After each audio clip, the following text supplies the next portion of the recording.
Welcome to Sleepless Stories. Tonight, 5 true stories from across the internet. Stories about real events that have never been fully explained. Real people who disappeared under impossible circumstances. Real cases that remain unsolved decades later. These are not creepypastas. These are not fiction. Everything I'm about to tell you happened, and no one has ever been able to explain how. Story number 1. The Elevator Game. In 2012, a Korean urban legend spread across the internet describing a ritual you could perform in any building with at least 10 floors and an elevator. The rules were specific. You had to be alone. You had to press the floors in a certain order. 4, 2, 6, 2, 10, 5. And when a woman entered the elevator on the 5th floor, you must not look at her. You must not speak to her. You must press 1. If the elevator goes up instead of down, you've succeeded. You've reached the other world. People dismissed it as creepypasta. A game. But then Elisa Lam disappeared. In February 2013, Elisa Lam, a 21-year-old student from Vancouver, checked into the Cecil Hotel in downtown Los Angeles. The Cecil had a dark history, multiple suicides. Richard Ramirez, the Night Stalker, had lived there. But Elisa was just a tourist. She vanished. For 19 days, nobody knew where she was. Then guests at the hotel complained about the water, low pressure, strange taste. A maintenance worker checked the rooftop water tanks. Elisa's body was inside. But the truly disturbing part was the elevator footage. Security cameras captured Elisa in the elevator the night she disappeared. She pressed multiple buttons. She stepped in and out of the elevator. She appeared to be hiding from someone. She made strange gestures with her hands. The elevator doors wouldn't close, like something was holding them open.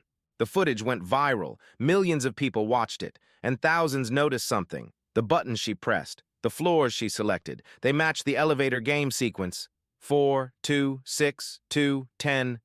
The coroner ruled her death accidental, but the water tank hatch was heavy, almost impossible to open alone, and it was closed when they found her. How did she get in? How did it close behind her? Nobody has ever answered these questions. Some say Elisa Lam played the elevator game, and she lost. Story number 2, the Russian sleep experiment. This one began as a creepypasta in 2010, but it was inspired by very real Soviet experiments. The story goes like this. In the late 1940s, Soviet researchers sealed 5 political prisoners in an airtight chamber. They pumped in a gas-based stimulant designed to keep the subjects awake indefinitely. The goal was to study the effects of prolonged sleep deprivation for military applications. For the first 5 days, everything seemed normal.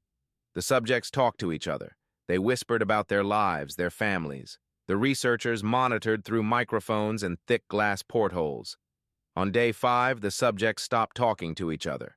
They began whispering into the microphones instead, reporting on each other's behavior. Paranoia had set in. On day 9, one subject began screaming for 3 straight hours. Then he stopped. His vocal cords had torn. The others didn't react. They just kept whispering. On day 14, the researchers turned off the gas. They told the subjects through the intercom that they were opening the chamber. A voice from inside said, "Don't. We no longer want to be freed." When they opened the chamber, 4 subjects were still alive.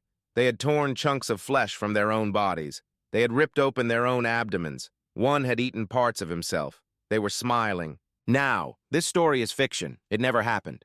But here's what's unsettling. The Soviet Union did conduct sleep deprivation experiments. Declassified documents confirm studies on stimulants, isolation, and the limits of human consciousness. We don't know what they found. Many of those files remain classified. The Russian sleep experiment is fiction, but the experiments that inspired it were real, and the results are still secret. Story number 3, the Dyatlov Pass incident. On February 2, 1959, 9 experienced hikers set up camp on the slopes of Kholat-Syakhl in the northern Ural Mountains of Russia.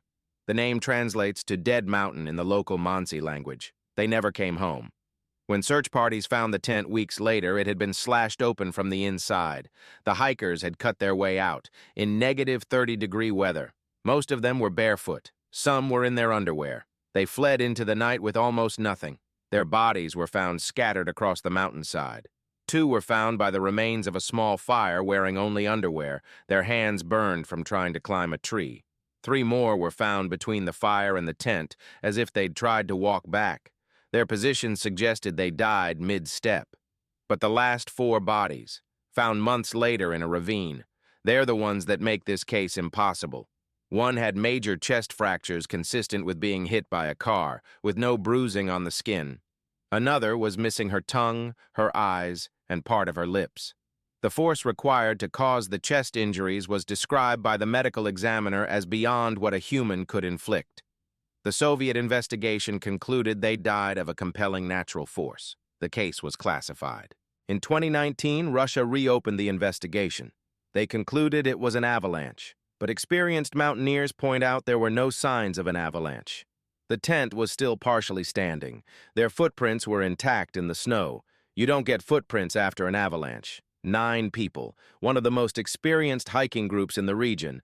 Something made them cut open their own tent in the middle of the night and run barefoot into negative 30-degree weather. Something crushed their bones without bruising their skin. Something took a woman's tongue. And 67 years later, nobody knows what. Story number 4. The Hinterkaifeck Murders. On March 31, 1922, the entire Gruber family was murdered on their small farmstead in Bavaria, Germany. 6 people. The father, the mother, their widowed daughter, her 2 children, and the maid. All killed with a mattock, a farming tool similar to a pickaxe. The case has never been solved, but the details are what make it one of the most disturbing unsolved crimes in history. Days before the murders, the father, Andreas Gruber, told neighbors he'd found footprints in the snow. They led from the forest to the farm, but not back. Someone had walked to the house and never left. He also found a newspaper in the house that nobody in the family had purchased, and he heard footsteps in the attic. He told people about this. He didn't call the police. The murders happened at night. The family was lured to the barn one by one. First the father, then the mother, then the daughter and her older child. Each one went to the barn and didn't come back. The killer stacked their bodies neatly. The younger child and the maid were killed inside the house. But here's what makes this case truly horrifying. After killing the entire family, the murderer didn't leave. They stayed at the farm for days. They fed the livestock. They ate food from the kitchen. They kept the fire going. Neighbors saw smoke from the chimney for days after the family was dead. Someone murdered 6 people with a farm tool. Then they lived in the house with the bodies. They took care of the animals. They ate meals. They slept there. Over 100 suspects were investigated. The case was reopened in 2007. No one was ever charged. Whoever killed the Gruber family at Hinterkaifeck was never caught, and they were never identified.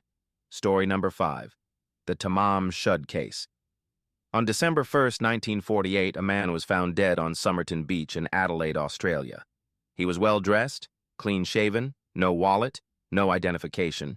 Every label had been removed from his clothing. His dental records matched no one. His fingerprints were not in any database. No one knew who he was. In his pocket, police found a small rolled-up piece of paper, torn from a book. It contained 2 words in Persian. Tamam Shud. It means it is ended. The paper had been torn from a very specific book, the Rubaiyat of Omar Khayyam, a collection of Persian poetry. Police launched a nationwide search for the book. Months later, a man came forward. He'd found the book in his car. He had no idea how it got there. Inside the back cover, someone had written a code. 5 lines of letters, seemingly random. No one has ever cracked it. The dead man showed no signs of poisoning, but toxicologists believed he had been poisoned by a substance that became undetectable after death. A perfect murder chemical. A phone number was found written in the book. It belonged to a woman, a nurse. When shown a plaster cast of the dead man's face, she appeared to almost faint. But she denied knowing him. She refused to cooperate for the rest of her life. The nurse had given a copy of the Rubaiyat to a military intelligence officer years earlier.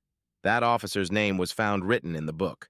In 2022, researchers exhumed the body and extracted DNA. They identified potential relatives, but no definitive match. The man's identity remains unknown. A dead man with no name, no identification, a torn page meaning it is ended, an unbreakable code, a nurse who recognized him but wouldn't talk, and a poison designed to be untraceable. 78 years later. We still don't know who he was. We still don't know who killed him, and we still can't crack the code he left behind. Those were 5 true stories that the internet can't explain. 5 mysteries that remain unsolved. If you made it this far, you're braver than most. Subscribe to Sleepless Stories for more horror every single day. Leave a comment telling me which story disturbed you the most. And if you're watching this alone at night, maybe check that your doors are locked. Sweet dreams.